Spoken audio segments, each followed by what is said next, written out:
Let us take our Bible and turn to the book of Mark, chapter 14.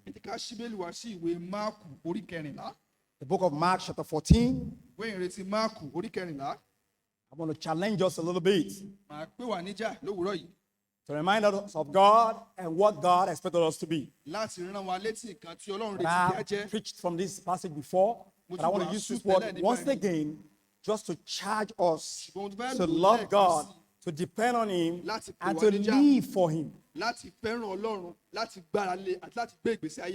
All right, now, if you found your place, Mark chapter 14, we start reading from verse 12 to verse 16. I will read it responsively this morning. Mark chapter 14, from verse 12 to 16. I don't think I need to remind you that we should rise and honor the popular reading of God's word. So I'll read verse 12, we'll read verse 13 until we get to verse 16. If you are there, say amen. I'm feeling like you are so cold. I've been saying before Sunday school. Before Sunday school, it seems as if we are cold and we are still having that cold spirit. We need to charge up. In the presence of the Lord, the Bible says there is fullness of joy. And it doesn't matter. It doesn't matter what we are, what we go through, what situation of things may be. Our God loves us, and that's enough. All right, now, let's read the Bible. And the first day of unleavened bread, when they killed the Passover, his disciples said unto him, where wilt thou that we go and prepare, that thou mayest eat the Passover? All together now.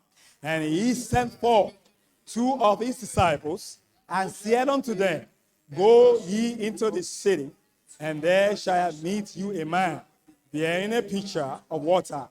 Follow him. We are not all reading Bible. And this is time for us to read out the God's word. Now, verse 14. And wheresoever ye shall go in, say ye to the good man of the house, the master said, where is the guest chamber, where I shall eat the Passover with my disciples? Altogether on verse 15. And he will shew you a large upper room, furnished and prepared. Then make ready for us. Thank you. And his disciples went forth and came into the city and found as he had said unto them. And they made ready the Passover. Our Heavenly Father, we are so privileged once again. You gave us peace in our country. You give us peace in our environment. And now we can gather before you. And thank you that since we have been here in the morning, until this moment, your presence has ordered our steps and guided all the activity you have done so far. How much you pray that, Lord, this is the most important time of the service. We want to hear from the Lord. This is what helps us to go through this world of confusion and pain and struggles and trouble. This is the word of God that helps us to be the light to this world. Holy Spirit of God, we don't want to be denied of your truths once again. We want you to bless us. We want you to teach us. We want you to enlighten us. We want your word to come with power to this morning so that we can be blessed once again. Holy Spirit of God, bring revival this morning, oh God. Amen. Help me to preach your word, Lord Jesus. Amen. Help your people to be attentive to Lord Jesus. Amen. Preside over this time and let all glory be given to your name. Amen. Thank you, Father, for all that you are going to do. Lord. Glory and honor to your holy name. Amen. For in Jesus' name we have prayed. Amen. And all people say, thank you. You can sit majestically. I am very sure that you got this story. Jesus Christ is going to eat the Last Supper with the disciples before he goes on the cross, died, and goes back to heaven. They have been eating that supper at the Passover over and over the years. But this will be the last one. That's why we call it Last Supper. And Jesus Christ said, he said he will not eat this supper again until we get back to heaven. That one is really making me exciting. Oh. We are going to eat in heaven, amen. You didn't get me. Woo! I'm looking. Somebody say, hey, Pastor, you like food a lot. Oh. I can see Ká it. sọ pé oníwàásù I can fẹ́ràn see it on oúnjẹ. your face. I'm lè just lójú, joking. ó kàn ń But that's ṣeré. beautiful that he said that will be the last time he ate with them, Ṣùgbọ́n and they are going to ilé have ìgbàlódé that ni wọ́n jẹ fellowship. gbẹ̀yìn. They are going to have that fellowship Wọ́n tún jọ again, ní ìbádàpọ̀ you yìí. know, in heaven. Nígbà tí wọ́n bá dé ọ̀run. I'm looking forward to that. That we are going to gather with Jesus. We are going to fellowship. We are going to remember good times and bad times. And we are going to praise him for the help that he has given to us. Amen. Amen. Okay, if you are not saying amen, I'll be coming down. I will say amen here. And I will get down again. I will answer myself. So, you know, I love amen myself. So I do. Yeah, but Shami, in Shami, be into Shami Lani, Amen. Amen. All right, so let's wake up. Let's wake up. Ẹ jẹ́ kí a tají. Okay, so Jesus Christ was prepared. The disciples need to ask Jesus where to prepare for this Last Supper. Àwọn ọmọlẹ́yìn wa bèèrè lọ́wọ́ Jésù pé bo ni ká pèsè sílẹ̀ láti jẹ oúnjẹ alẹ́ Olúwa yìí. Of course, it was amazing that the answer of Jesus was strange to Ó them. wá yanilẹ́nu pé ìdáhùn tí Jésù Olúwa fún wọn ó ṣàjòjì sí wọn. The way they have been prepared for the Passover in the past is quite different from the way he wanted it done this time around. Gẹ́gẹ́ bí wọ́n ti máa ń ṣe ìpèsè sílẹ̀ fún oúnjẹ alẹ́ Olúwa tẹ́lẹ̀tẹ́lẹ̀ ó yàtọ̀ sí ti eléyìí. So that it gave them a strange example. Ó wá fún wọn ní It's àpẹẹrẹ tí ó a strange ṣàjòjì. method Ó wá fún wọn of ní how ìlànà it tí ó will be ṣàjòjì. prepared this time around. Lọ́nà tí wọ́n ṣe palẹ̀. You know, it's always something difficult when we see something strange. You know, we look at it as, why is it like that? I expected the disciples to question Jesus, but they didn't even question him. Or won't you be surprised if you see that some Hausa, they do that a lot. They will just ask for permission in your house. Please, can you allow us to just put our net here and observe our prayer? I said they do that regularly.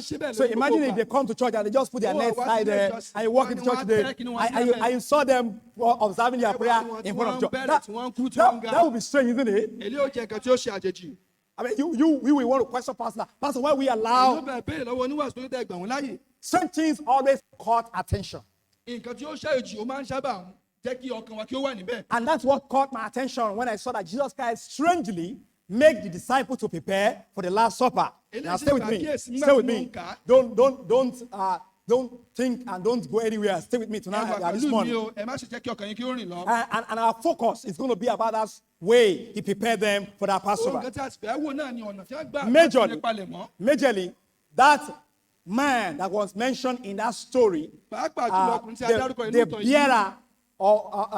bearer the bearer of pitchers of water. That man, the man with pitchers of water. That man is going to be a lot of our focus this morning.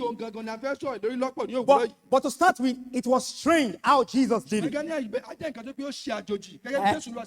You know, that they should go and meet him and prepare the place wherever you go. Of course, it's not the place they use frequently. It's not somebody that the disciples know beforehand. Somebody was even saying that maybe why would Jesus Christ use such a strange method? Maybe those who are able to think deeply, they said maybe because at this time Judas Iscariot is already preparing to help the scientists to arrest Jesus. So Jesus did not want him to know beforehand where they are going to eat the Lord's Supper. Are you hearing me? So therefore, he used a method that none of them will know before the time. I don't know if that is true. But what I saw is that Christ used this strange way to prepare. That's why I will speak on that subject this morning. A significant nobody. Yeah, a significant nobody. Significant, I mean, tá a fi ṣe nǹkan pàtàkì. Kò jámọ́ kankan o, ṣùgbọ́n a fi ṣe nǹkan pàtàkì. Sọ̀rọ̀ mi yé ma ha. He is a significant nobody. That's the man that we use in this passage, and I want us to pay attention a lot to him. I said some people thought that Christ was trying to hide for Judas Iscariot. Àwọn kan sọ pé Jésù Olúwa ń gbìyànjú láti sápamọ́ fún Júdásì. I said I don't know if that is true. Mo ní mi ò mọ̀ bóyá òótọ́ lélẹ́yìí o.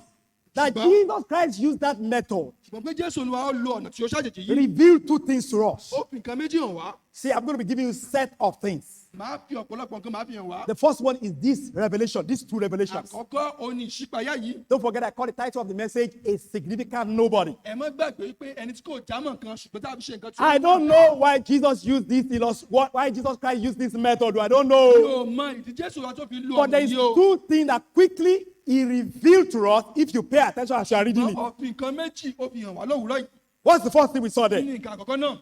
That Christ used that method. Wípé Jésù lọ lo ọ̀nà yìí. It proved to us. Ó jẹ́ kí á mọ̀ wípé. It proves to us Ó jẹ́ kí á mọ̀ wípé. the infallible knowledge of our Lord over everything. Ó ní ọgbọ́n Are you with Ọlọ́run me? jẹ́ tí kò ṣe é ṣàkàwé lórí ohun gbogbo. Are you with me? Ṣé wà mí pẹ̀lú mi? The infallible knowledge of our Lord over everything in the world Ọgbọ́n and Ọlọ́run beyond. Jésù Olúwa tí ò ṣe é ṣàkàwé lórí ohun gbogbo ní It gbogbo ayé. means he knows everything. Ó mọ ohun gbogbo. He sees everything. Ó rí ohun gbogbo. There's nothing that can be in the heart before the Lord. Kò sí nǹkan tó pé ó lè ta lè fi pamọ́ fún Whether Ọlọ́run. things that are present, Bóyá nǹkan tí ó wà nísinsìnyí o. things that are distant, Tàbí nǹkan tí ó jìnnà. things that are in future, Tàbí nǹkan tí ó wà lọ́jọ́ iwájú. there's nothing about the life of man that Jesus Christ cannot see. Kò sí nǹkan tí ó ní ṣe pẹ̀lú ayé ènìyàn tí Jésù In kò fact, lè rí. the psalmist said that knowledge is too wonderful for him. Onísáàmù tiẹ̀ sọ pé ìmọ̀ yìí ó jẹ́ nǹkan tí ó jẹ́ ìyanu. Because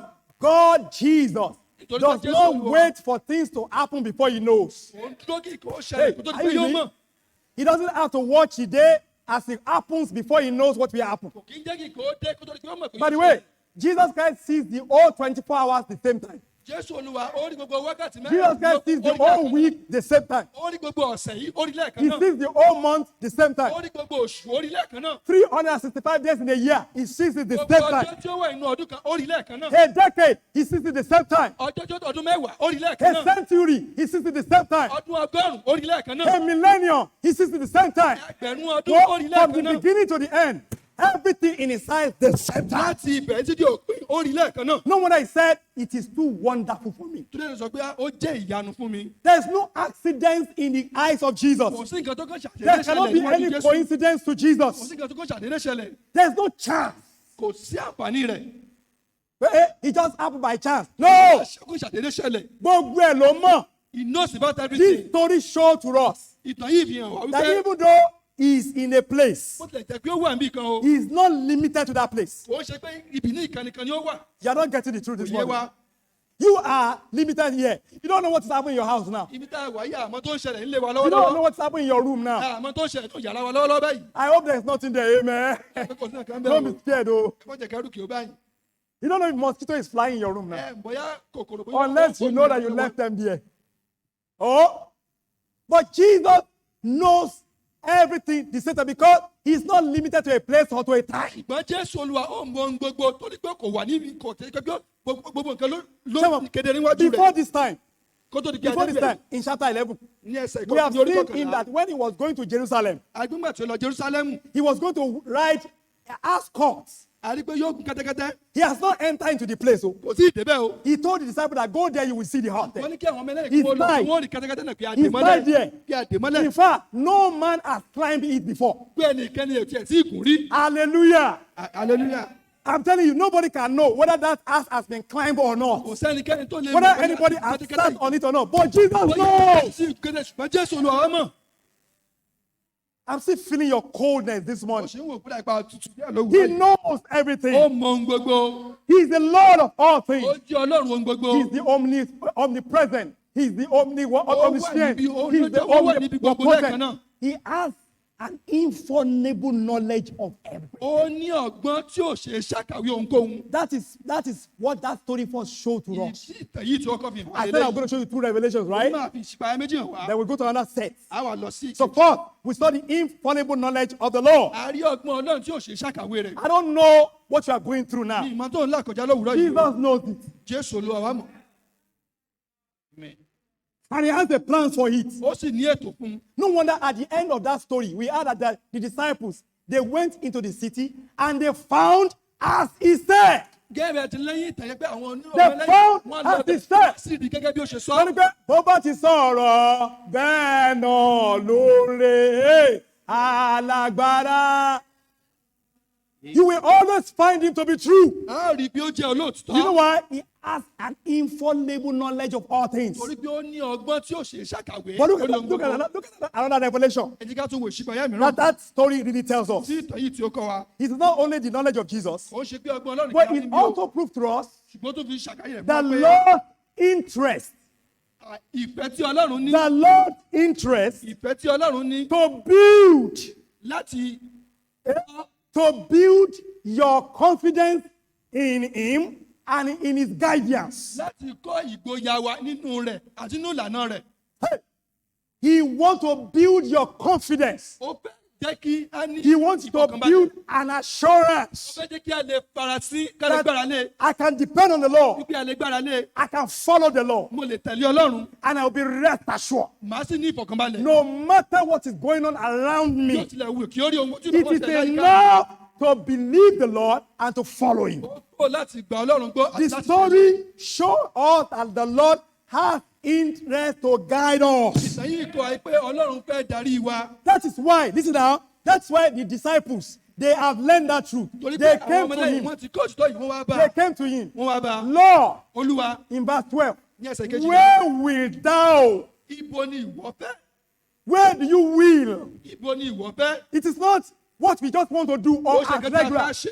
They know that ṣe tẹ́lẹ̀tẹ́lẹ̀. every day God has a will for our life. wọ́n pè lójoojúmọ́ Ọlọ́run ní He has ètò a fún wa. plan for our life. ó ní ètò fún It wa. is not that I should just wake up and do what I want to ó do. ti kí ẹ̀kan jí ẹ̀kan ṣe bá a ṣe fẹ́ That's ṣe. why we suffer a lot. torí ẹ̀ la ṣe máa ń jìyà lọ́pọ̀lọpọ̀ That's gbà. why we wandered and wasted. torí ẹ̀ la ṣe máa ń sọnù. We are wandering every day. a kàn rìn lọ Probably we have wandered too much this year and we have not accomplished a lot because we forgot that he has a daily will for every day. torí pé a gbàgbé torí pé Ọlọ́run ó ní ètò fún ojoojúmọ́. So because they've heard the last of Passover does not mean they should not ask him, Lord, where will thou torí that pé will ó be ti jẹ́ there? èyí ò túmọ̀ sí pé kí wọ́n béèrè lọ́wọ́ rẹ̀ pé Olúwa ibo ló fẹ́ ká lò. Did you ask God this morning? jẹ́wọ́ What do bí you Ọlọ́run want lọ́wọ́ today? yìí pé kí ló fẹ́ lónìí. What do you want me to do kí today? ló fẹ́ kí n ṣe lónìí. How do you want me to live my life? báwo fẹ́ kí n gbé ìgbésí ayé mi lónìí. That thing I'm about to do, should I go ahead or not? ṣé kí n tẹ̀síwájú àbí kí n dúró. I need your wisdom. I need your leadership. Kú Do rẹ̀. you have confidence? ǹjẹ́ wà ní ìgboyà.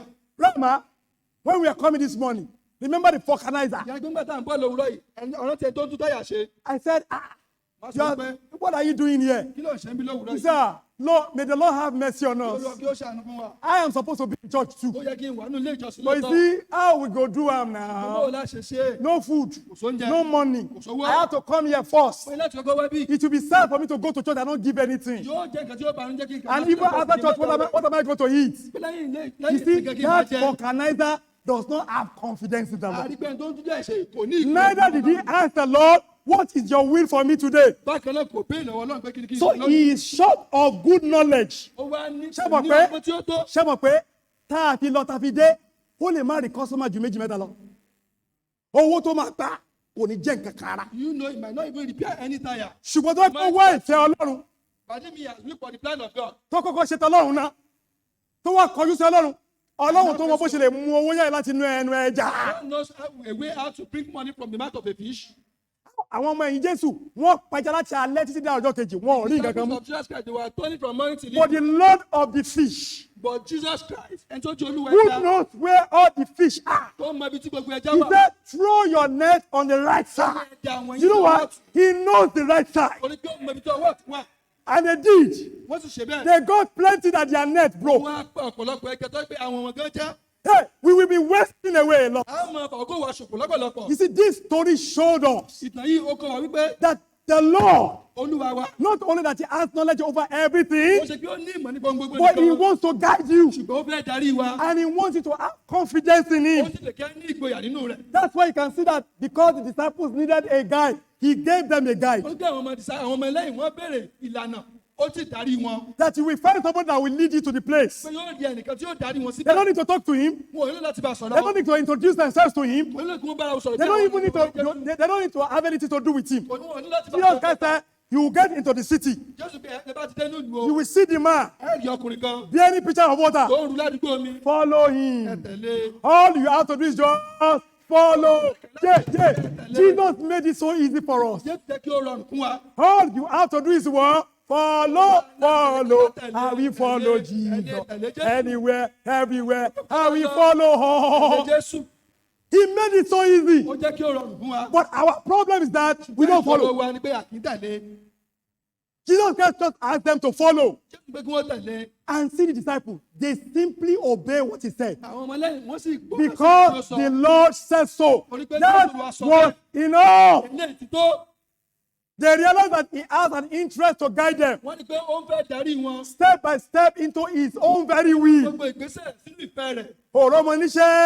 Fi àyà tí owó òní ní kó lọ ṣe nǹkan wá yọ ara ẹ̀ kó ń bẹ̀. We not ask you to go and do something and we not follow you. Ó ní kíyèsí èmi yóò wà pẹ̀lú títí dé òpin ayé. I will be with you till the end of the world. So ó túmọ̀ sí kò sí nǹkan tá à ń ṣe tọ́lọ́run ní ká ṣe tọ́lọ́run fún ara ẹ̀ ò pẹ̀lú wa. Ìbùkún rẹ̀ tó ga jù òun ni pé ó wà pẹ̀lú wa nínú ohun gbogbo tá à ń ṣe. He is with us in everything that we are doing. Ṣùgbọ́n ṣe mọ̀ pé àwọn ọmọ Jésù torí pé Jésù wà pẹ̀lú wọn nínú omi kò túmọ̀ sí pé wọn ò ní ìdààmú lórí omi. That doesn't mean there will not be trouble. There was no trouble. Ìdààmú yẹn dé o. The storm ṣùgbọ́n ìdààmú yẹn ti wá pọ̀ sí. And even that trouble even escalated. Wọ́n ní ìjì omi tó ń fẹ́ lù wọ́n. There was storm. Tó ń da ọkọ̀ wọn sọ́ọ̀tún sósì. That was troubling their boat. Jésù mọ̀ pé ìjì yẹn ń bọ̀ wá. Jesus Christ knew that storm would definitely come. Jésù wà pẹ̀lú wọn nínú ìjì yẹn. Jesus Christ was with them in that ṣùgbọ́n storm. wọ́n tún wá mú kí ìlà yìí ni wọn kó tún pọ̀ sí. But they were troubling themselves. Torí pé wọn ò kíyèsí pé ó wà ń bẹ̀. Because they did not know that Jesus Christ was with them. Wọ́n wá ń da ẹrù sínú omi. And they were throwing away their Wọ́n ń belongings. gbọ́ omi jáde kúrò nínú omi nínú ọkọ̀ omi. Wọ́n ṣe làálàá tó They pọ̀. were toiling a lot. Kan tó rántí pé Remember Jésù ń sùn. that Jesus Christ was with them, sleeping in Hey, boats. àwa náà ti rìnrìn àjò bẹ́ẹ̀ lọ́pọ̀lọpọ̀ ọgbà. We are going to a lot of Ṣé a journey. ti gbàgbé many pé times. ìfẹ́ inú rẹ̀ ni pé ó fẹ́ darí yín, That ó if sì we pẹ̀lú will, yín. for us is that he's with us and he wants to guide us. Wọ́n wá lọ bá Jésù. And they went to Jesus. Master, Olùkọ́ni, carest not that we perish. ẹ̀yin ò bìkítà yà ṣègbè He bí. said, you of little faith. So you knew I was here. Ẹ mọ̀ pé mo wà mí. You didn't know and you are just going and do whatever you like. Ṣé ń tó wù yín nígbà? Okay, Ó dáa náà. peace be still. Dákẹ́jẹ́. Amen. Have you seen somebody inside the storm, Ǹjẹ́ ti rí ẹnìkan in the méjì water, nínú omi and they are still sweating like me? tó sì tún ń làágùn? Wọ́n ń ṣe àṣedànù. They were Wọ́n ń toiling. ṣe àṣedànù. They were toiling. Wọ́n ń ṣe làálàá. They were toiling a lot. Wọ́n ti gbàgbọ́ pé Jésù wà pẹ̀lú. Because they are forgetting that Jesus Christ was with them. This story tells us Ìtàn yìí kọ́ wa wípé not only his infallible knowledge, ó ṣe pé kó wa ní kùtì ọgbọ́n rẹ̀ he nìkan. was with them. Ṣùgbọ́n wà pẹ̀lú wọn. He wants to guide them Ó fẹ́ darí wọn. and want them to have confidence in that. Ó sì fẹ́ kí wọ́n ní ìgboyà nínú eléyìí. The disciples, they believe that. Àwọn ọmọlẹ́yìn wọn gba They ilé ìgbọ́. follow Jesus Wọ́n tẹ̀lé Jésù. and they need not to be afraid. Wọn ò sì bẹ̀rù. Eh? They don't know where they are going. Wọn ò mọ ibi tí wọ́n lọ o. They don't know the person they are Wọn ò following. mọ ẹni tí wọ́n tẹ̀lé. Hey, Jesus sọ ṣáà sọ bẹ́ẹ̀. Jesus ní ká lọ, no Because problem. that's so- I don't know where we are going. Mi ò mọ ibi tá à ń lọ o. I don't know how the year will end.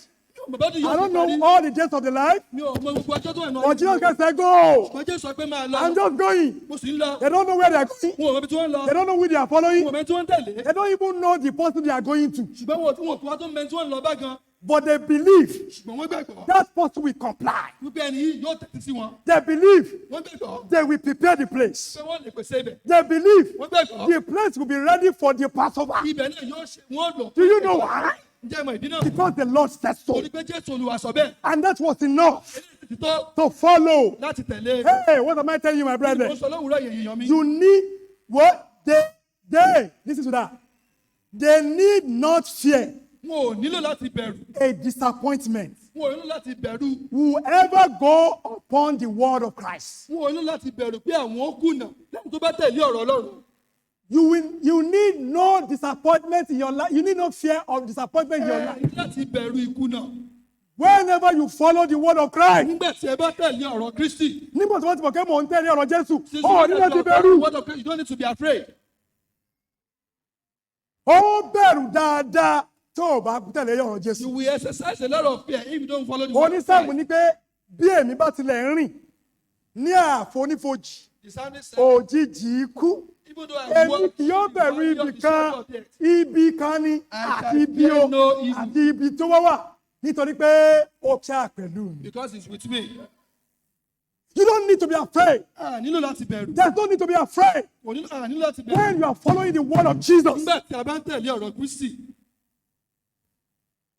The mother of Jesus knew that. Ìyá Jésù gan ọmọ ilé. When there was no wine, Nígbà tí ó sì in wáìnì. John chapter 2, Ní Jòhánù orí kejì. remember, Ẹ rántí. he told the servant, Ó sọ fún àwọn ọmọ whatsoever is said unto you, ohun tí ó bá sọ do fún it. yín, ẹ ṣe. Period. Kò jù bẹ́ẹ̀ lọ. And there was wine. Wáìnì sí wà. Ó túmọ̀ sí gbogbo whatever àti máa ń ṣe nǹkan tó bá sọ. ó tán. It means that whenever we are doing what Christ said, then definitely problems is over. Ṣé nǹkan tí mo sọ fún yẹn ṣe àrínú ọ̀rọ̀ yẹn àbá rí bẹ́ẹ̀? We understand this in Hey, the word of did God. we see it there or Ṣé not? a rí inú ọ̀rọ̀ Ọlọ́run? You are not answering me. Did we see it there or not? Ṣé a rí inú ọ̀rọ̀ Ọlọ́run? The revelation Ìṣípayá that he has the knowledge tí ó ní ìmọ̀ and he has the interest tí ó sì ní ìfẹ́ sí to guide us láti darí wa, and to be with us láti wà pẹ̀lú wa in everything. nínú ohun gbogbo. That's what we have learned from the Lord and the disciple. Ohun tá a ti kọ́ nínú Jésù àti àwọn But ọmọ now, lẹ́yìn. focusing on that picture water, Nígbà tí a bá wo ọkùnrin tó ń ládùúgbò omi gangan, he is different from them. òun yàtọ̀ sí wọn o. Hey, hey. He is different. Ó yàtọ̀. Let me give you 3 things about him quickly. Jẹ́ kí n sọ nǹkan mẹ́ta fún wa nípa 3 ọkùnrin yìí. observations about the picture water. Nǹkan mẹ́ta tí a rí nínú ìgbésí ayé ọkùnrin yìí. Number 1, Àkọ́kọ́, he was an insignificant person. ó jẹ́ ẹni tí kò jámọ́ nǹkan kan. We don't know his name, Àmọ́ orúkọ rẹ̀. no identity, Àmọ́ tá a lè fi no dáhùn. address, nothing about his life. Àmọ́ nǹkan kan nípa ìgbésí ayé rẹ̀. In fact, all that Jesus Christ said about him, Ohun gbogbo tí Jésù sọ nípa rẹ̀ ni wípé he was a bearer of what? Water. ó ń ru ládùúgbò omi. Hey, are you with me? Ẹ wà mí pẹ̀lú mi. Nothing and nothing was said. Kò sí He àpèjúwe mìíràn mọ́. was a nobody. Ó jẹ́ ẹni tí kò jámọ́ nǹkan kan. Unlike other Bible characters that we are going to describe a lot of things about them, Tí a bá fẹ́ wo nothing ìgbésí was ayé pẹ̀lú said. àwọn kan tí a kọ́ Nothing Bíbélì mi, ṣùgbọ́n àṣọ nǹkan nípa ọkùnrin yìí. insignificant. Ó jẹ́ ẹni tí kò jámọ́ nǹkan kan. That's number 1. Àkọ́kọ́ lélẹ́yìn. Number 2, Èkejì, he was doing an insignificant job. ó ń ṣe iṣẹ́ tí kò tún jámọ́ nǹkan kan. A pọn mi tà. Bí òun ti ẹ̀pọ́n tà, bí òun kan lọ lé ní àmọ́. Ṣùgbọ́n yóò sọ pé ó ń bí ẹ̀ omi. You know that it's Hey, carrying a pitcher of water. that's all he does. That's all he was doing. Gbogbo nǹkan tí ó ń ṣe lélẹ́yìn. He was fresh water. Ó ń pọn omi. That was the identity. Ìta mọ̀mọ́ lélẹ́yìn. In his own days, Ní àkókò tí it was known generally that the one that bears water is woman. a mọ̀ pé àwọn tó ń ru omi, a mọ̀ pé obìnrin ni wọ́n jẹ́ Ẹ wo, ní ìgbà ayé tiwọn. nǹkan tí ó fi jẹ́ pé àwọn ọmọ ẹ̀yìn Jésù wọn ò lè miss ẹ̀ nìyẹn. That's why even the Of disciples course. are not missing. When they enter into the place, Nígbà tí wọ́n wọ díẹ̀ into that àdúgbò village, náà, a lot of people may be fetching water around now. ọ̀pọ̀lọpọ̀ àwọn ènìyàn lè máa ru omi ní àkókò náà. Are you getting me now? Tó ń yé wa. How would they know the one that they are saying? Báwo ni wọ́n ṣe mọ ẹni tí Jésù ń sọ? Hey, listen to me now. Because mostly at that time, women carry water around. Torí pé ní àkókò náà àwọn obìnrin a máa ru omi nígbà náà. Seeing a man Nígbà tí wọ́n rí ọkùnrin bearing water among them, tó ń ru omi láàrin, very obvious, wọ́n lè tètè rí. very attractive. Wọ́n lè tètè rí. Àbí mo rántí bàtà máa lọ pọn mi gbà yẹn. In those days when we were young there, and we go to fetch water. I remember when we used to fetch water in those days. Among us, there was a young man. Ẹnìkan wà láàrin wa tó jẹ́ ọkùnrin His kan. name is Femi. Orúkọ rẹ̀ a máa jẹ́ Fẹ́mi. It's amazing that, hey Femi, don't worry, you are not the one. Oh. His head is this way. Ó yẹ lẹ́nu pé orí rẹ̀ orí báyìí. Àwọn èèyàn máa fún ọmọ yẹn lórúkọ oríṣiríṣi o. They gave him a lot of names. Orí ẹ̀rí sọgbọ́lọ́. He said our head is flat and his own bend. I think he had an accident. I don't know about it. But half part of his head is smooth. No hair here. Agbọ̀n kan bí orí rẹ̀ ó jẹ́ kò sí irun kankan bẹ́ẹ̀. So he's... Orí rẹ̀ wá tẹ̀. But the amazing thing is that Ṣùgbọ́n nǹkan tí ó ya ilé ni wípé whenever we are going to fetch water, tẹ́ bá lọ pọn mi. if this guy has the biggest bath so far, Ọkùnrin ló tiẹ̀ tún máa ń lo omi. if he has the biggest so Bá far, jẹ́ pé òun lóru báàfù omi tí ó tóbi jù. yóò kàn hang ẹ̀ síbẹ̀ náà ni. Yóò gbà tètè rẹ̀ ni, a sì máa lọ. A kò gbé sórí ẹ̀rọ náà gbọ́n. Yóò sì máa kí ni wọ́n pè é? Ó pa àǹtẹ̀tẹ̀ omi àbí? Gbogbo nígbà táwa di tiwa mú, táà ń fà á mọ́rí, táà ń gbé, òun ó gbé tiẹ̀ sórí. We are struggling with our own water. Mórí ẹ̀ ṣe wọ́ tó yẹn náà, iṣẹ́ ló ń ṣe o. Yóò gbé báyìí ni, ó ń lọ nu. Yóò pa àǹtí ẹ̀ sórí. I'll be going. So he was so, there's nobody that sees him on the street that will not take a second look. Very obvious. Very attractive. Very attractive. Anybody can see. So that was this man too. Being the only man, or maybe the only man around them, fetching water, he will be spotted easily. So I said, an insignificant man or an insignificant person with an insignificant word, work or job. But here is it. Though he was insignificant, though he was doing an insignificant job, he was used by the Lord. He was useful for the Lord. He was a tool and a guide for the Lord. It is amazing about him that he may be insignificant to many people around him. But the Lord used him. The Lord used him to accomplish a significant purpose. He was going to eat the Last Supper with the disciples.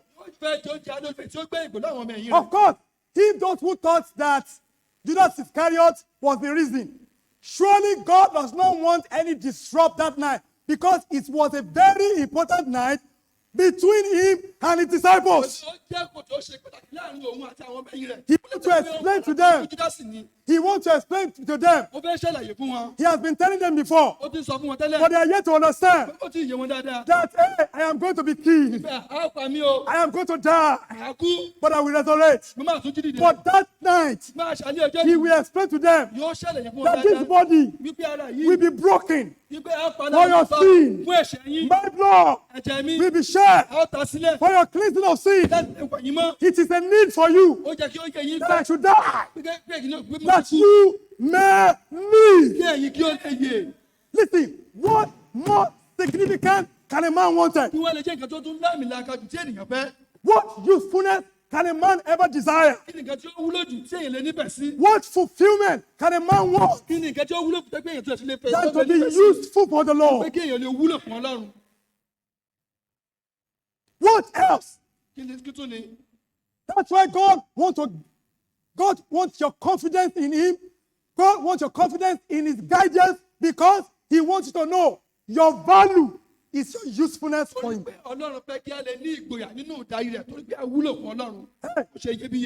Pàtàkì ọjọ́ ayé wa kò sí ayé wa ò ṣe iyebíye kankan. Tá a bá wúlò f'Olúwa. If you are not useful for God. That's why we need the confidence to follow God, to do his will, to know that he has a will, and to depend him to guide us into it. Are you with me this morning? I don't know. Time is going. Hey, January, December. The end is coming soon. Hey. Don't think this is how life will continue. This is not the way.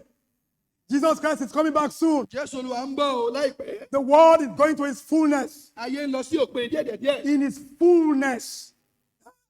And in their foolishness. But Jesus is coming. And God's people need to know that. To have confidence in his will and follow him. This man may be insignificant, but was used to do a significant task. Not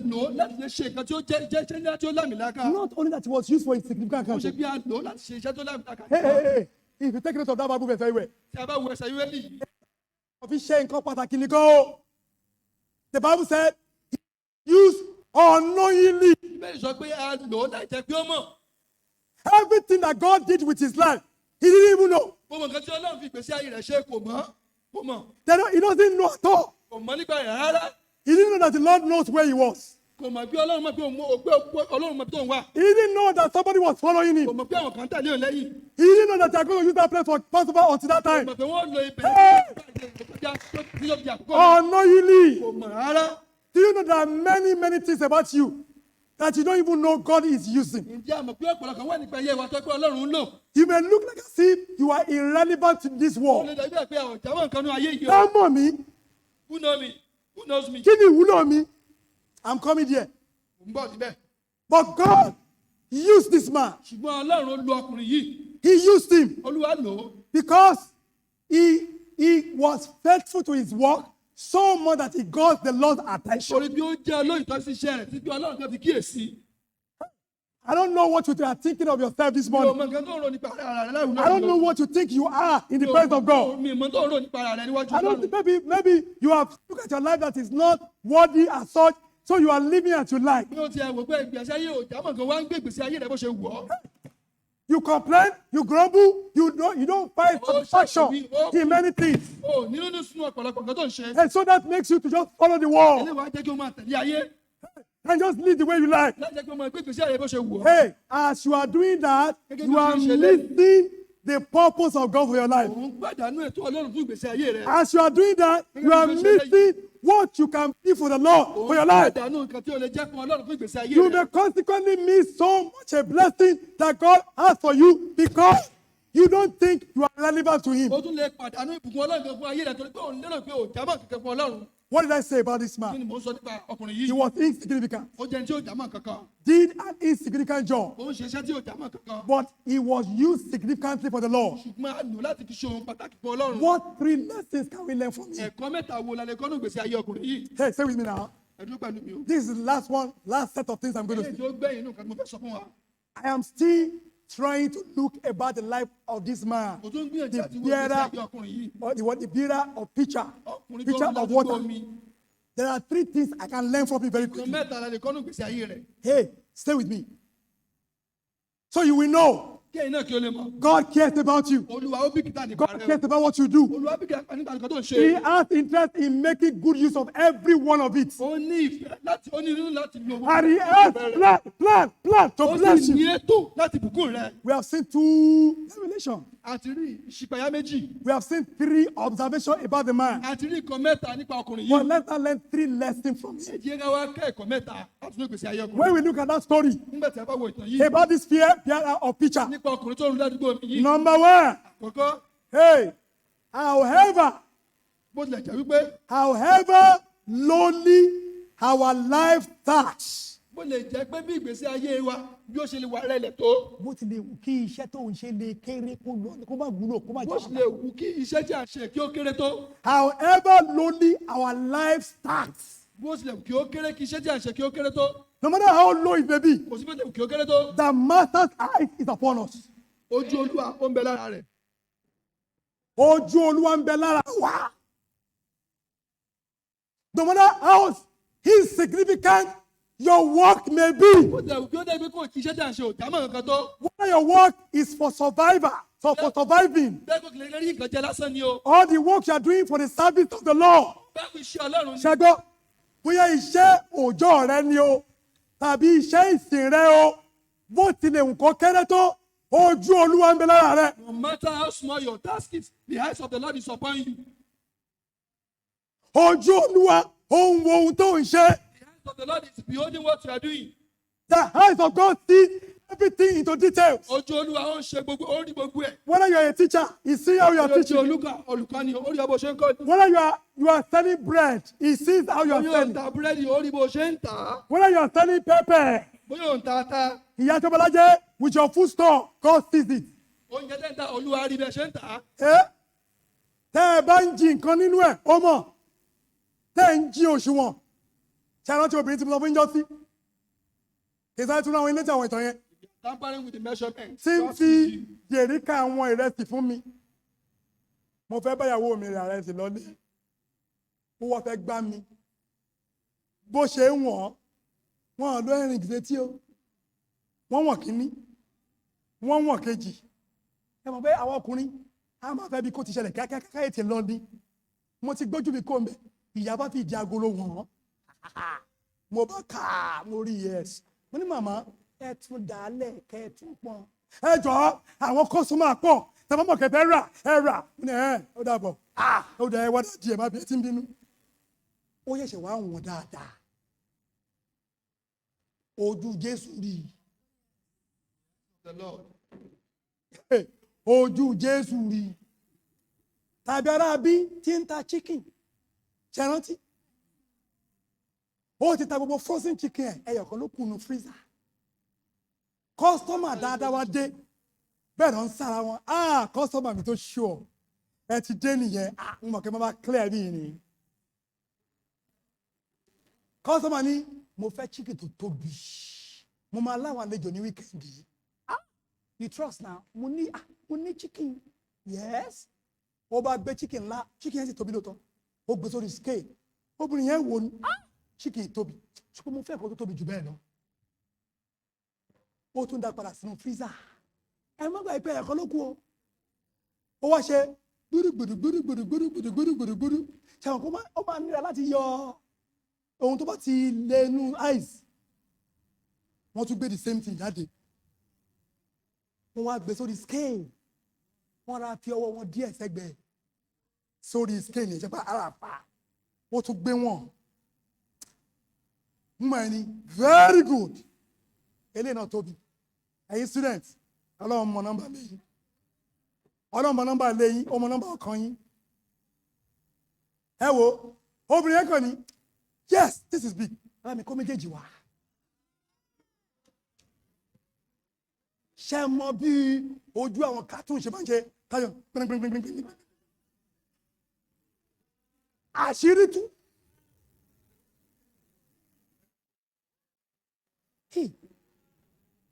Wọ́n yẹn máa ń kọ sínú móòlù ẹ̀. Àbí wọ́n ní tọ́jú ẹ̀rí ẹ̀. Wọ́n ní ojú Olúwa. Ojú owó yìí o.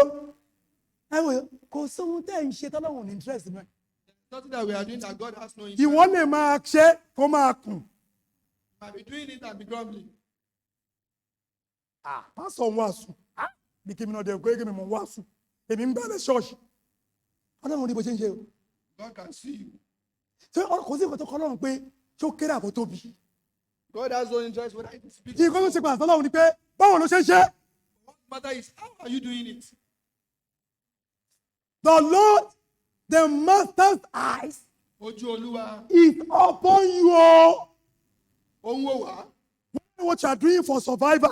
Bí a dá ń ṣe bẹ́ẹ̀ láti bá ìníwá pàdé. Or whatever you are doing for the service of the Lord. Ṣe inú ilé The Ọlọ́run. eyes of the Master. No wonder you can see that man. Ojú Olúwa ó ń wà. Bóyá náà ṣe rí ọkùnrin yìí. See, for that man, Fún ọkùnrin yìí. write it down. Ẹ̀kọ́ sílẹ̀ o. Jesus knew Jésù where he was. ó mọ ibi tó wà. Jésù lọ mọ ibi tó wà. Jesus knew what he was doing. Jésù lọ ó mọ tó ń ṣe. Jesus knew where he was going. Ó Jésù lọ mọ ibi tó ń lọ. Because he knew everything. Ó mọ ohun gbogbo. Bá a ṣe ń kàwé, only study to show that yourself approval to God. If you are not studying properly to get your marks, Tí a Jesus, bá kàwé dáadáa bó ṣe kí á kà láti ṣe. you'll be surprised that some people they did so much in their work, but they get little from it. Bíntín báyìí ni wọ́n ń rí. Because Christ sees how you accomplish it. Torí pé Jésù ó rí bá a ṣe mú èsì náà jáde. How do you walk? What do you do? Ṣiṣẹ́ kí là ń ṣe? How do you live? Báwo la ṣe ń gbé? The Master's eyes is upon you. Ojú Olúwa ó ń wò wá. The Lord's eyes is seeing you. Ojú Olúwa ó ń rí wá. It's a great lesson Ó jẹ́ ẹ̀kọ́ ńlá in the life of these bearers of water. nínú ìgbésí ayé ọkùnrin tó ń ládùúgbò mi yìí. Jesus sees everything about him. Jésù ó rí ohun onípa rẹ̀. Proverbs chapter 15 verse 3. Ìwé òwe orí kẹ̀lẹ́ Let's read some Bible verses too. Ẹ jẹ́ kí a kà ẹsẹ̀ bẹ́ẹ̀lì díẹ̀. What the Bible said there? My brother post it. See, the eyes of the Lord are in where? Every. Ojú Olúwa ń bẹ ní ibi That gbogbo. the revelation we saw in that story. Ìṣípayá tá a rí nínú ìtàn ìlélẹ́yìn. The eyes of the Lord is what? Every place. Ojú Olúwa ń bẹ ní ibi gbogbo. Beholding the evil Ó ń wo àwọn ẹni búburú and the good. àti ẹni rere. Sometimes I ask myself, Why why did he have to mention evil first? kí ló tó fi kọ́kọ́ dárúkọ búburú? Because he has interest in it too. Torí pé ó nífẹ̀ẹ́ nínú nǹkan búburú náà. Kò nífẹ̀ẹ́ sí o. Ó nífẹ̀ẹ́ sí àwọn tó ń ṣe búburú. Ó fẹ́ wo nǹkan tó ń ṣe. Ó fẹ́ mọ̀. Ó mọ̀ ń pa ẹ̀. Kì í ṣe eré nìkan tó wò. Ó wo búburú náà. Yóò sì lè forúkẹ́rù gẹ́gẹ́ bí ìṣẹ́wọ́ rẹ̀. Hebrews Hébérù. says more. Hebrews chapter 4 verse 13. Yes. Hébérù orí kẹrin ẹsẹ̀ kẹta. He sees what you are doing. Orí ohun tá à ń ṣe. Hebrews 14:13. Hébérù orí 4:13. Orí kẹrin. Neither is there any creature that is not manifest in his sight. Kò sí ìṣẹ̀dá kankan tí ò rí. Neither is there any creature that is not manifest in his sight. But all things are naked Ṣùgbọ́n ohun gbogbo ni ó wà ní òò. and opened Tí a sì ṣípayá fún unto the eyes of him. ojú rẹ̀ ẹni tí. Of him with whom we have to do. Ojú ẹni tí àwa ìbábá lọ. Ojú ẹni tí àwa ní ìbálò. You have to do with the Lord every day. Ṣe pẹ̀lú Olúwa ní ojoojúmọ́. It's not just about yourself. Ó ń sọ̀rọ̀ nípa wa. It's my life. It's my body. It's my money. Ìgbà owó mi ni, ara mi ni, It's my time. àkókò mi ni. It's all for me. No. In whom we have to do. Ṣùgbọ́n ó ní pé ẹni tá a ní láti ṣe ìdí ìkù.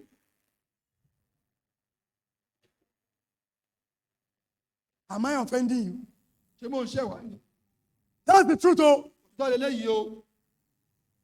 He has his eyes on you. Ojú rẹ̀ ń bẹ lọ́wọ́ wa. No exception. He said, not one single creature is not manifest to him, that is not naked before him, Tí ó wà ní or is ojú not rẹ̀. open to him. Ojú rẹ̀ wà níbi ohun gbogbo.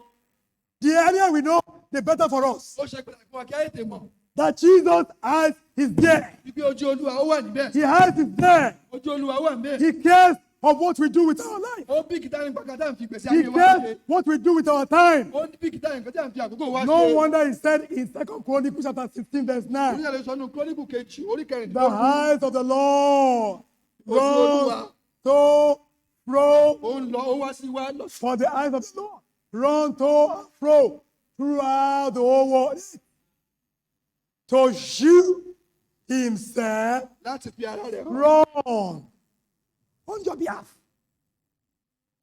He will come and show himself. Yóò wá fi ara rẹ̀ hàn. He will surely show himself Yóò fi ara rẹ̀ hàn. when you allow him to guide you. Nígbà tí ẹ bá gbà láyè láti darí wa. First lesson, Ìkọ́ àkọ́kọ́. no matter how lonely your task may be, Ó jẹ́ kí iṣẹ́ wa kí ó kéré tó. Master's eyes is upon you. Ojú Olúwa ń bẹ lára wa. Let me quickly rush the two. Ẹ jẹ́ kí n sáré sọ méjì tó kù. Number 2, Èkejì. life has unexpected opportunities. Àǹfààní ń bẹ nínú ìgbésí ayé wa tó gbé àjẹlẹ̀ má retí gan. Life has unexpected opportunities. Àǹfààní wà fún ayé wa nígbà tẹ́ bá àti ètò retí gan. Somebody once told me, Ẹnìkan sọ fún mi.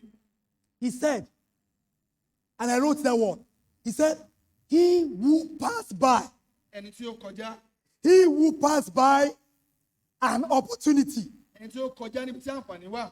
to go, but an opportunity to do good, Tó rí àǹfààní láti ṣe nǹkan tí ó dára. in order to find better one in the front, Yóò ní láti rí èyí tí ó dára jù he níwájú. will search in vain. Yóò wà kiri kò ní rí. Whoever that leave one opportunity Ẹni tó fi àǹfààní kan sílẹ̀ to do something láti ṣe nǹkan. and is thinking that you will find a better one in the future, Wọ́n rí àǹfààní náà ní ọjọ́ he iwájú. will search and search and search. Yóò wá kiri. Kò ní And rí you àǹfààní náà. will never find. Kò ní rí. Everything that comes your way, Nǹkan tí ó bá wá síwájú wa tó wá sọ́nà wa. let me tell you this, let me tell you Jẹ́ kí n this. sọ ilé fún wa. Every given life, every given day, Gbogbo ọjọ́ ayé wa. every given day, Gbogbo ọjọ́ ayé wa. they are the given opportunity of God. Ó ní àǹfààní tí Ọlọ́run fún wa. What did I hear? Àmín. Every given day, Gbogbo ọjọ́ ayé wa tí Ọlọ́run fún wa. they are the opportunity. Ó ní àǹfààní tí Ọlọ́run fún wa. They may bear other things that we may enjoy, but the opportunity that God gave you is that you are alive. Àǹfààní tí Ọlọ́run fún wa ni bí a wà láàyè. Do you know that we may not have it tomorrow? Ǹjẹ́ mo gba àlè mọ́ni lọ́la? Nobody can guarantee that. Kò sẹ́ni tí ó lè bọ́ ṣe àpò òun mọ̀ ọ̀la. Today, or the moment, is all we have. Òní àti àgọ́ yìí òun ta ní lọ́wọ́lọ́wọ́ báyìí. And so when you have the opportunity to do something, Bàtà do ní it àǹfààní. now. Do Bí a it. ṣe é nísinsìnyí. That's what the life of that man is. Ohun tá a rí nínú ìgbésí ayé ọkùnrin He eléyìí. just kept doing what he's doing. Ó kàn ṣe nǹkan tí ó He ń just jẹ́ kept lánàá. on faithful to Ó it. ń jẹ́ olóòtọ́ sí tí ó ń He ṣe. doesn't know when the Lord will use it. Kò mọ̀ ìgbà tí Ọlọ́run yóò lò ó. What you are doing every day, Ohun tí ò ń ṣe lójoojúmọ́. life you are living every day, Ohun tí ò ń ṣe lójoojúmọ́. you don't know when God will make it a spotlight. Ó mọ̀ ìgbà tí Ọlọ́run yóò lò ó. Tí ó tan ìmọ́lẹ̀ síbẹ̀ pé àbó rí mò ń rí lójoojúmọ́. Mo kàn ṣe bẹ́ẹ̀ ni pé mi ò rí, mò ń wo ìjẹ́ olóòótọ́ rẹ torí pé mò ń bọ̀. Faithfulness. Wọ́n á fi ṣe nǹkan pàtàkì. Because I'm going to use it one day to do something significant. Somebody said, Ẹnìkan sọ wípé God can change your story. Ọlọ́run lè yí ipò rẹ padà. God, let me say it this way. God can take your story. Ọlọ́run lè lo ìgbésí ayé, ó lè mú ipò rẹ. God can take your story Ọlọ́run lè mú ipò rẹ. and make it his glory. Ó wá lè lò fún ògo rẹ̀. God can take your story. Ọlọ́run lè yí ìtàn rẹ padà. He will take it. Yóò mú What you are doing every day, ohun tó ń ṣe lójoojúmọ́. and he will make it his glory. Yóò wá lò fún ògo rẹ̀. He may look like as if nothing every day. Bẹ́ẹ̀ pé kò jámọ́ kankan. Every day you come to church. Ojoojúmọ́ wá sí ilé. Every day you are faithful. Ojoojúmọ́ ń jí Every day olóṣèlú. you don't take what does not belong to you. Ojoojúmọ́ nǹkan tí ò ń ṣe ti àwọn. Every day you are going to be okay, doing what God wants you to do wherever you are. Nǹkan tí Ọlọ́run fẹ́ kí o ṣe. Shining for the Lord. Ó ń ṣe fún Ọlọ́run. Praising the name of God. Ó ń yin orúkọ Olúwa. Not blaspheming his name. Ó ṣe pé ó ń ṣe àyẹ̀kẹ́ nínú nǹkan tí ò ń ṣe. But you are bringing praise to him every day. Wọ́n mú ògo wá fún orúkọ rẹ̀. O jẹ́ ohun tó ń ṣe títí ẹ. O mọ ohun tó ń ṣe títí ẹ. O jẹ́ olóòótọ́ lẹ́nu iṣẹ́ rẹ. You are faithful in O your jẹ́ work. olóòótọ́ sí Ọlọ́run. You are faithful to God. That is your story.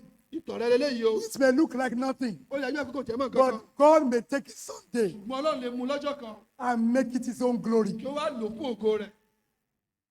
But are you going to wait for the Lord to come? Ṣé wọ́n wà jó kí Ọlọ́run kí o fi débí? Are you not allowing other things to change your mind, change your ways? Ṣé ọ̀kan rẹ padà? Wọ́n yí ìtàn rẹ padà. Mọ̀ ń bọ̀ wá Olúwa kò yẹ lógún ọdún. Has make many God's people try to do something. Pé ẹni tó mọ̀wé ló mọ̀wé. Ẹ wà tó sí, ẹ kọ́ ọ̀tẹ̀, ẹ wà ní Olúwa dáríjì mi. Listen to me now. Ẹ̀gbọ́n mi o. Life may bring an unexpected opportunity. Ìgbésí ayé ó lè mú àǹfààní tí a ò retí wá. If you are not where you are supposed to be, Tá a bá wà níbi tó yẹ ká wà, you may miss it. a ó pàdánù rẹ̀.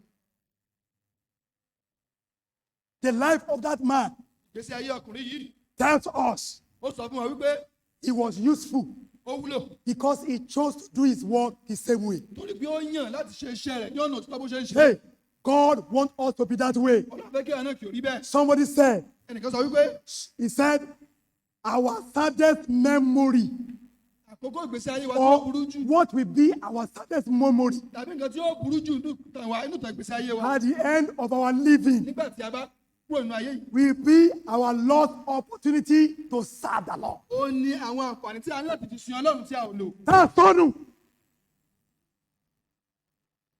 The day is still coming that God is going to play our life for us. Ọjọ́ tí And we are going to see, we are going to see time that we could have witnessed. We could have said something. We could have helped somebody. God lay it in your heart. God lay it in your heart. Help that person. Do that thing. But you didn't do it. Because you are more concerned about yourself. You may miss that opportunity and miss every good thing that will follow it. Somebody has come to a place before. A young man, he came to do an industrial attachment somewhere in that town. He's going to stay there for 6 months. He was looking for a place to stay. Then he saw a young man. He asked him, can I get a room in your place? Can I get a room in your house? I will surely pay just for 6 months. The man said, what do you want to do? He told me everything. He said, my room is here now. I will tell my parents. We can share. You are a Christian, Abi. They get to know each other. Listen to me now. He gave him that room. They were there. Fortunately, it was the year of American Freaker Lottery. The boy that came to that town knows about it. He filled a form for himself. He filled a form for that man. They sent it. Both of them won lottery. The parent of the one that came to do industrial attachment òbí ẹgbẹ́ wá sí paid for both of them. ó wá sanwó bàálù àwọn méjèèjì. One good that he did, one ìkànnì that rẹ̀ tó ṣe opportunity changed everything. àǹfààní ẹ̀yọ̀kan tí ó lò yìí ó yí ìtàn rẹ̀ padà. Life, I don't know. I'm not saying that's what it will be for everybody. mi ò sọ pé bí ó ṣe ní gbogbo ènìyàn lélẹ́yìí But o. the good thing you are doing every day pé nǹkan rere tí à ń ṣe lójoojúmọ́ may not be popular, ó lè má jẹ́ nǹkan tí ó gbajúgbajà. may not be accepted, ó lè má jẹ́ kí nǹkan tí àwọn èèyàn táwọn may not be praised, ó lè má òyìn lè má fìyìn fún. may not even be looked upon. ó lè má dàbí nǹkan tí ó mọ́gbọ́n dání kan lójú èèyàn. People may not even look at it, àwọn èèyàn lè má rí but the masters. ṣùgbọ́n ojú olúwa Hey, the last one. ètí ó gbẹ̀yìn The last one. ètí ó gbẹ̀yìn. I am making it explanatory statement, so you see it's long. Say, though little known bó tiẹ̀ jẹ́ pé ó kéré pé bí a ò mọ̀ or unknown, tàbí àwọn tiẹ̀ mọ̀ pàápàá though little known bó tiẹ̀ jẹ́ pé ó kéré ẹni tí ó kéré or kí èsà unknown, tàbí pé àwọn tiẹ̀ mọ̀ rárá our influence ohun kan tí a lè ṣe may be far-reaching and great. ó lè jẹ́ nǹkan tí ó lè ṣiṣẹ́ tí ó jìnnà tí ó sì jẹ́ nǹkan tí ó ṣe tí ó ṣe Your náà. influence may carry weight that you can Ipa wa imagine. ó lè ṣiṣẹ́ ńlá lábẹ́ àgàn ọ̀lẹ́mọ̀ lérò rẹ̀. Your influence may be little. Ipa wa ó lè kéré o. Your influence may not even be felt or Ipa known. wa àwọn èèyàn lè mọ̀ tiẹ̀ rí gan. But what God can do with it, Ṣùgbọ́n nǹkan tí Ọlọ́run lè fi ṣe. what God can do with it, Nǹkan tí Ọlọ́run lè fi ṣe. what God can do with it, Nǹkan tí Ọlọ́run lè fi ṣe. you cannot imagine. Wọ́n kàn lè mọ̀ lérò rẹ̀. That man that was bearing water Ọkùnrin tí òun ládùúgbò mi does yìí. not know that his life is influencing the Òun disciples. mọ̀ pé ìgbésí ayé rẹ̀ ó ń tọ́ka sí àwọn ọmọlẹ́yìn Jésù. For example, Fún àpẹẹrẹ, Jason and I, Jason woke up. He came to my bed. Most of the time, Jason would like to complete his sleep with that on his own bed. Shabi, you know the person I'm talking about. Jason, my boy. So he ọ̀dọ̀ came, wọn ni ó ti fẹ́ sùn he sílẹ̀ came mọ́. to complete his sleep. So we woke up. Ó wá wá sọ́dọ̀ When we woke up, nígbà tó wá jí. see, Jason like that. Let's pray. Ó bẹ̀rẹ̀ gbọ́dọ̀ pé ìjà gbàdúrà. Let's pray. Ìjà gbàdúrà. He does that a lot at home. Let's pray. Ìjà gbàdúrà. And once he said, let's pray, we pray first. Nígbà tó wá sọ pé ìjà gbàdúrà ní ọ̀kan gbàdúrà. Then he will say that he pray. Yóò wá sọ pé dáàdi ẹ gbàdúrà. So he prayed. Ó wá gbàdúrà. Jochebed came too. Said, Jochebed, pray. Pé náà wá náà wá tún gbàdúrà. And I said, Daddy, pray. Ó wá ní kí dáàdi ẹ gbàdúrà. After I finished my prayer, Nígbà tí dáàdi wá parí tí wọ́n parí àdúrà. do you know what he said? Yẹ màá kan tó sọ. He said, Daddy, Ó ní dáàdi that man, ọkùnrin yẹn he didn't remember his name. kò rántí orúkọ rẹ̀. He said, why is it that whenever he prays, he always say, in the mighty name of Jesus? Ó ní pé gbogbo àti wọ́n ti gbàdúrà kí wọ́n sọ pé ní orúkọ Jésù Kristì tí ó lágbára. Hello, my son, church. Ah, so tọ́mọ yín bá tẹ sọ bẹ́ẹ̀ lé. Tọ́mọ yín bá sọ bẹ́ẹ̀ lé. Ni mẹ́ni sọ. Ṣé ìsẹ́ni ẹ̀hún? Bẹ́ẹ̀ àwọn kan ò tiẹ̀ ẹ̀yìn kẹ́ ẹ̀ mọ̀. Ẹ bá sọ pé in the mighty name of Jesus. Ẹ má sọ bẹ́ẹ̀ ẹ̀ mọ̀ ni. Ṣé ẹ̀kẹ́ àwọn kan ò fà yín? Yes, the man be not care. Why is that man always put mighty? Yóò tún máa ń fi orúkọ Jésù tó lágbára. Yóò tún máa ń sọ pé orúkọ Jésù tó lágbára. Ṣé lè bí ní ìpè ọmọ yẹn ń gbọ́? I can't believe that he's hearing him pray. Èmi kò gbàgbọ́ pé ó gbọ́ nǹkan tí wọ́n ń sọ. That he knew that he always say in the mighty name of Tó Jesus. bá mọ̀ pé máa ń sábà sọ pé ní But orúkọ he Jésù tó knows lágbára. when I'm praying, I don't say Nígbà that. tí láti bá ń gbàdúrà wọn kì í sọ bẹ́ẹ̀. I just say Jesus. Ó kàn pé ní orúkọ Jésù. Àmín. So he was not asking me, Ó wá why? béèrè kí ló dé Why? táwọn máa fi sọ bẹ́ẹ̀. You just say it. You don't care. Àwọn kan máa ń sọ ni Little influence or non-influence ìgbà is going kékeré far. ó ń lọ ó ń ṣiṣẹ́ ńlá. Hey. O lè lọ pé nìkan ò rí ẹ. You are more than flesh and blood. You are an influence. Ìgbà jẹ́ nǹkan tí a lè ṣe ó ní ọ̀pọ̀lọpọ̀ ipá. You are more than flesh and blood. Ju ẹran ara àti ẹ̀jẹ̀ lọ. You are an influence. A jẹ́ ipá. Every action of your life, Gbogbo nǹkan tí à ń ṣe they matters. ó ní ìtumọ̀. For they don't stop with you. Torí pé wọn kò dópin pẹ̀lú wa. Hey, your actions don't stop with you. Ìṣe wa kò dópin pẹ̀lú wa. It goes beyond you. Ó ń lọ ju àwọn Hey, kan lọ. somebody sees it. Nígbà tí ẹnìkan bá rí Somebody emulates it. ẹnìkan tó wá ṣe bẹ́ẹ̀. And more important, Ó ní ọ̀pọ̀lọpọ̀ iṣẹ́ The pàtàkì. master cares. Ó wá sọ pé Jésù Olúwa gan bí kìtà. You may look at your life. Ó lè wo ìgbésí ayé rẹ̀. I don't matter. Ìgbésí ayé mi ò ní túmọ̀. I don't do much. Mi ò ṣe ọ̀pọ̀lọpọ̀ gan. But listen to me now. Ṣùgbọ́n ẹgbẹ́ mi. You matter to the Ó master. ṣe iyebíye sí Olúwa. He sees all your life. Ó rí gbogbo ìgbésí ayé rẹ̀. So you need to be careful Láti ṣọ́ra. what you do, Nǹkan tí a bá ń ṣe. what you say, Nǹkan tí a ń sọ. how you live. Bí a ṣe ń gbé ìgbésí ayé And wa. now, how you grumble, Bí a ṣe ń kùn. how you complain, Bí a ṣe ń ṣàwáwí. how you respond to life challenges. Bí a ṣe ń fèsì sí nǹkan tí ìgbésí ayé tó For dojúkọ wá. it may be shaping somebody Torí pé unknown. ó lè rìn ẹnìkan lọ́wọ́. It may be shaping somebody unknown. Ó lè rìn ẹnìkan tó pé ìwọ kò mọ̀ lọ́wọ́. Ayé rẹ̀ ń kó bá ẹnìkan tó mọ̀. We have gone so many before. Àti lọ fún ìjèrè ọkàn tẹ́lẹ̀ rí. We are about to give out draft to a house. Àti fi àìwé pé àti fún. We saw the guys. Àwa rí àwọn ọkùnrin kan. Some of them ran inside. Àwọn kan sáwọn lé.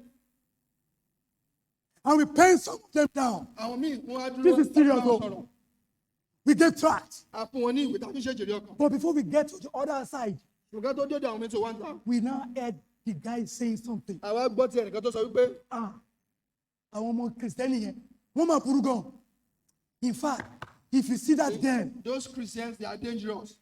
if you see that girl, Tó bá rí ọmọbìnrin yìí. whenever she's thinking on Sunday, Nígbà tí ó bá ń kan ní ọjọ́ it looks like everyone to come down. Ó jẹ́ ìgbà pé ọ̀run fẹ́ jábọ́ sẹ́yìn. But if you see the life he lives in Tó bá campus, wo ìgbésí ayé tó ń gbé ní ilé ẹ̀kọ́ gíga. you can't believe it. Ò lè gbàgbọ́. If that is only church to attend, I will never Tó bá go. jẹ́ pé ìjọ kan tí ó wà fún mi láti lọ ilé yìí ìlọ láíláí. Did you hear that? Ẹ̀kọ́ mi. If their church is Tó bá the jẹ́ pé only ìjọ church wọn nìkan ni ìjọ tí ó wà. that place, I will never go. Ìlọ sí ilé ìjọsìn láíláí. That girl Obìnrin tí a ń sọ nípa rẹ̀ yìí. in that cause of Christ. Ó ti jẹ́ kí ìtẹ̀lẹ̀ kí ó wà fún iṣẹ́ Olúwa. So when we got there, Nígbà táwa débẹ̀, I want to give them tracts. táwọn fẹ́ ṣe ìgbésẹ̀ Nobody connected kò sẹ́ni tí ó gbà. because they are not sure whether we are the people of like mind. Torí pé wọn ò gbàgbọ́ bóyá bí obìnrin ṣe rí làwọn náà rí. Hey, listen to me now. Ẹgbẹ́ mi o. Your influence, Ipá your tí a ní, influence, ipá tí a ní, it goes beyond you. ó lọ ju ibi tí àwọn kan lè dé lọ. A significant nobody. Ẹ̀jẹ̀ pé kò jámọ́ kankan. We may look like nobody in this Àyè world, tàbí tí ò jámọ́ kankan o. but not in the eyes of the Kí master. ṣe ní ojú Olúwa. Get back home. Get back home. Ẹ̀jẹ̀ padà sílé. Dress properly. Wẹ̀wù tí ó dára. Speak properly. Sọ̀rọ̀ tí ó dára. Come to know the right time. Wá sí ilé ìjọsìn ní àkókò Show tó yẹ. good example. Fi àpẹẹrẹ tí ó dára nílẹ̀. Live life Gbé ìgbésí ayé rẹ. that when people meet you, Bẹ́ẹ̀ tí àwọn ìbá pàdé rẹ.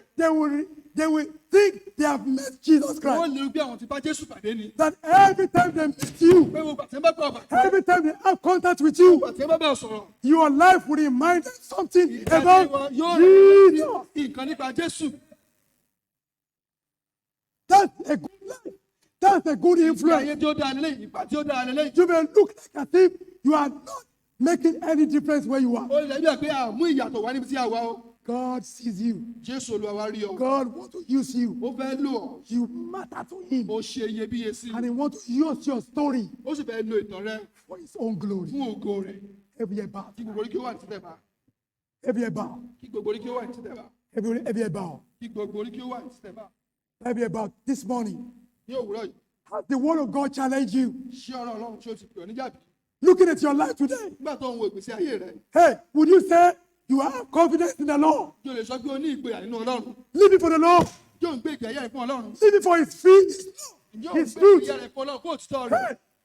Hey, can God use your life as an influence to bring glory to His name? Kí Ọlọ́run lè lo ìgbésí ayé rẹ̀ láti mú ògo wá fún orúkọ rẹ̀. Hey, what kind of Christian are you? Irú onígbàgbọ́ wo ni ìwọ jẹ́?